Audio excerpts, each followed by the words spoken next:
Mir, Lul, sini dengar dulu.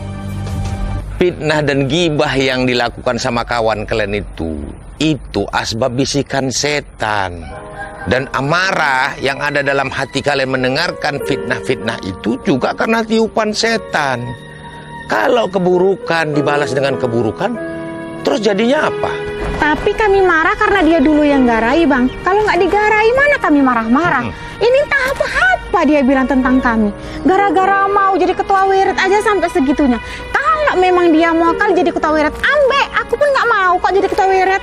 Kalau kayak gitu, ngapain pula kalian marah? Ya malulah kami, Bang. Entah apa-apa kami diburukannya. Semua orang kampung ini dengar. Iya, padahal kurang baik apalagi lah kami sama dia. Mau pinjam uang pun kita kasih. Sampai sekarang utang nggak dibayar pun nggak kami tagih. Tapi nggak tahu terima kasih kali dia. Malah jelek-jelekkannya kami. Memangnya apa yang dibilangnya itu betul rupanya? Ya enggak lah, Bang. Makanya kami marah. Kalau kayak gitu ngapailah kalian marah? Kalian cuma perlu bersabar sebentar. Sebab fitnah nggak ada yang berumur panjang. Kebenaran itu anak waktu. Secepat apapun fitnah itu berlari, kebenaran pasti tetap akan mendahuluinya. Awak pun sadar dirinya, Bang. Sebagai manusia nih, awak banyak punya kelemahan. Tapi apa dia nggak sadar juga? Kalau dia tuh banyak punya keburukan juga. Asal tahu aja, Bang ya. Dia itu kalau... Nggak usah lanjutkan. Kita pasti bisa menjawab semua tudingan-tudingan yang ditujukan kepada kita. Tapi kalau dengan menjawab justru akan membuka aib saudara kita sendiri, maka lebih baik diam dan bersabarlah. Bersabar adalah upaya terbaik untuk melawan fitnah. Ketika teman-temanmu melupakan jasa-jasamu, sejatinya Allah sedang memberitahumu mana teman yang baik bagimu. Dan kebaikanmu tidak akan pernah tertukar. Ketika teman membicarakan keburukan kita, dengarkanlah. Dengan demikian, mungkin kita bisa tahu hal-hal yang mungkin tidak kita ketahui pada diri kita sendiri. Tapi kalau kita ni cuma diam je, Bang, bersabar saja, Bang, sedap betul lah hidup dia tu, Bang. Siapa bilang kalau orang-orang yang memfitnah itu tahu bahaya apa yang akan menimpanya, pasti mereka akan berharap kitalah yang membalasnya.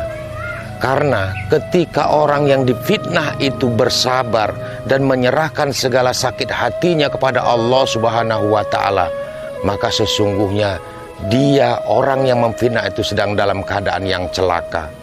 Karena ketika Allah yang membalasnya, tidak ada satu makhluk pun yang akan dapat membelanya. Terus orang yang difitnah ini dapat apa, Bang? Tidak ada kesabaran yang tidak berbalas surga, Lul. Di dunia ini dibukakan pintu-pintu rezekinya, diampunkan segala dosa-dosanya.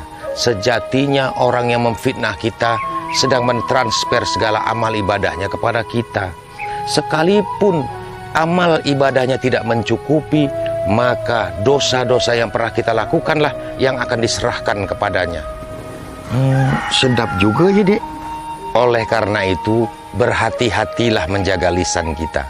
Tidak sedikit manusia nanti akan terjerumus ke dalam neraka, bukan karena tidak beramal soleh selama di dunia, tapi karena tidak mampu menjaga lisannya dan menyakiti saudaranya.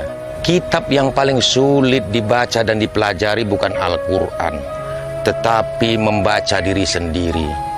Kita kerap membaca orang lain dan melupakan bagaimana diri kita sendiri. Melihat noda di pakaian orang itu jauh lebih mudah daripada melihat robek pada pakaian kita sendiri.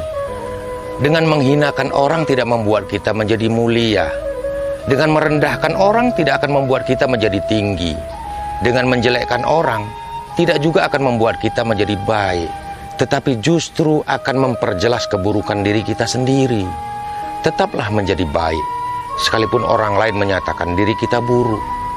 Untuk apa kita tumbuh menjadi dewasa kalau cuma bisa membalas keburukan orang lain? Untuk apa kita sekolah dan belajar tinggi kalau pintar kita cuma mengikuti keburukan orang lain? Menjadi baik atau menjadi buruk itu pilihan diri sendiri, Lul. Bukan ditentukan oleh orang lain.